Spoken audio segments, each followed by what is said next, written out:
Hey friends, I wanted to show you this Tru-Nut powdered peanut butter today.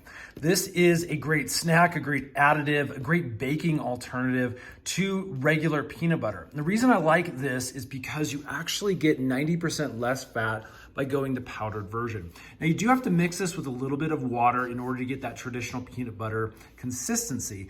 But again, it's really tasty, really great for multiple baking slash snack slash meal options. Here's a quick look at the nutrition facts. As you can see, there are 6 grams of protein. You do have 4 carbs. There's a little bit of added sugar, but only 50 calories per serving. And then here are the ingredients. As you can see, roasted peanuts, a little bit of sugar, a little bit of sea salt. Now the directions for this are actually mixing 2 tablespoons of the powder with 1 tablespoon of water. So let's do that really quick so you can see the consistency. Okay, I've got my tablespoon, I've got my little mixing bowl. Let's go ahead and grab a couple of tablespoons here and put them into our mixing bowl. Again, you can see how much is available in this larger size. This is the 30-ounce version, and you actually get 71 servings in here. All right, let's get our second tablespoon, pop it into our mixing bowl, and we're ready for some water.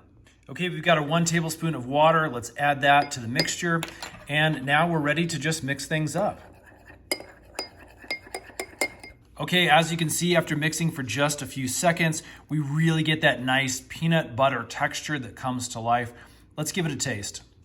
Oh yeah, it really is good stuff. It's not gonna taste exactly like the peanut butter that you're used to. Again, there's a little bit of a lighter flavor, but as you can see, you get 90% less fat by mixing the peanut butter this way.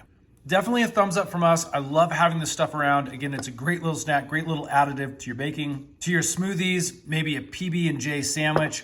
Definitely go check it out. Thumbs up from us. Hopefully that helps. Stay tuned. We're making a bunch more of these food slash snack product videos that we love just to share it with you guys, make your life a little bit easier. We'll see you again on the next one.